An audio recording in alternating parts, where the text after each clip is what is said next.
All right, we just finished up this Whirlpool Cabrillo washing machine fix.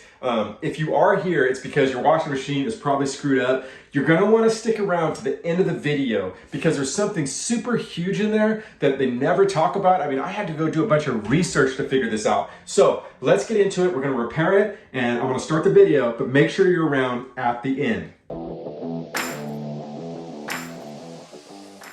Hey everybody, it's Billy at Be Tough. We are going to fix a Whirlpool Cabrillo washer. This thing is, I mean, look at this thing, dude. This thing ain't even a couple years old. I think about 2 years old. And for some reason, I'm getting an LF. You'll see an LF error here. And it goes beep, beep, beep. And it just says LF, right? It fills up with water and then it drains. And I did some research and it's something to do with the fill of the water. Like it's not filling up fast enough. So there is something that's impeding the water flow from, this is the cool side, from the cool side in there. So we are going to try to solve that. And I've done some reading and we're going to open up this thing and try to figure it out. But we'll start with we got to check that line to make sure that there's nothing in the pressure that is, you know, maybe like that it's not coming from here, right? Like there's not sediment or something where this just isn't generating enough pressure. So let's do that first. Let's do a test. And we're going to do that by shutting this valve off, right? We're going to shut that off, turn that sideways. And then we're going to disconnect it back here. I'll pull this out so we'll have a little room to look at things. And then I'm going to take this line right here and I'm going to open this and I'm just going to blast it in there and see if I got pressure. And that will eliminate this. Okay, so let's do that first and let's see what happens. All right, so first things first, we're going to loosen this up. You gotta be really careful with these lines because even though this is metal right here and you don't want to strip it, right? I'm not going crazy with it. It's got a little bit of water in it. Hopefully it doesn't go crazy. Whoa! We definitely have power. It is not anything to do with that line. I did take the back off here so we could take a look at it, what we're gonna be taking off. We're gonna be taking this off, of course, but I can't really get to it. I was hoping that maybe I could get to the screws, you know, and just do it through here, but you can't. So we're gonna take this off. Let's get this up, and there should be a couple prongs, which will allow me to lift this off, and then that will allow me to remove the valve.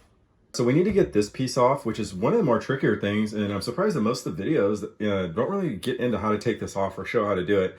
So I'm gonna show you. I would use a putty knife, a plastic one if you can. It would just keep you from messing up the paint. You just kind of get it in here and then go, here we go, you ready? I'm gonna do it. And it should just, if I'm not mistaken here. There, boom. So you just like kind of hit it and then pick up on it, and that will allow us to, I'm trying to be nice about this thing here. There, that's what we gotta do, right there.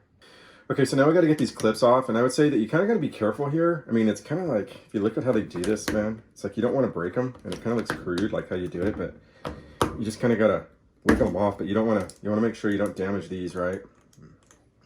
So we're gonna do it again. I'm just gonna kind of get these a little bit freed up and then get in here and kind of wiggle them back and forth. Put a little bit of pressure on it. There, there, and then a little bit of pressure, right?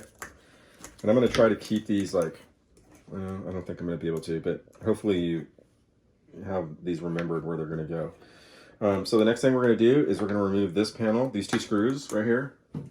And so hopefully it's the same size. I have a feeling it is. And by the way, this is a 1/4 inch. So, oh yeah, all the screws seem to be 1/4 inch. So that's good. Okay, so this should just pop right off. Okay, yep, it does.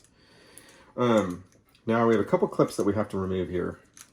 Well, actually just one, and that's this one right here. So we are going to try to do this the nice way, and we are going to get our flathead screwdriver back. Like I said, you definitely don't want to mess these up. But let me see how this goes. It's kind of tricky here, but there's a little clip right here. There you go. So it's like a little, if you look right here, there's a little clip, right? And so like when you pull that back, that'll slide out. Okay, so there is our old one, right? Two screws here. Don't kill those, by the way. You just want to get them on there tight. Like, don't over, I mean, you can do it, but don't over tighten it. Okay, and now it was orange, blue, red. That's it, right? What do you think? Did we get it? Oh yeah, make sure that this right here, I want you to look at this right here.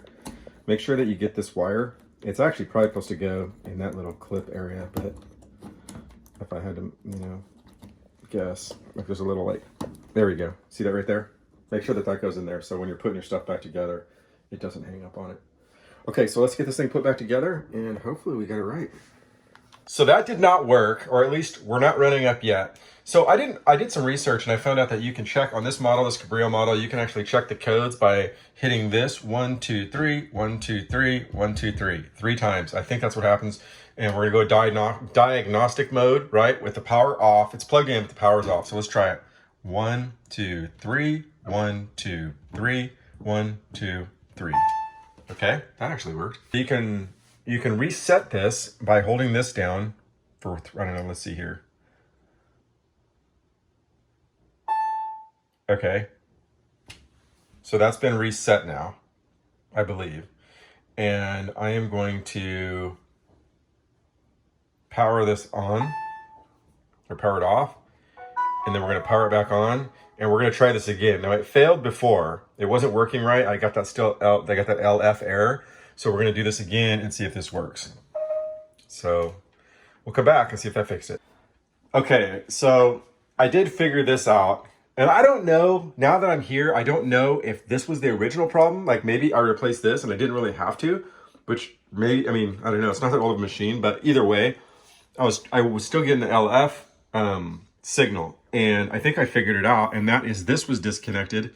It somehow got disconnected in all this, and this is a high pressure or a pressure sensor or something like that.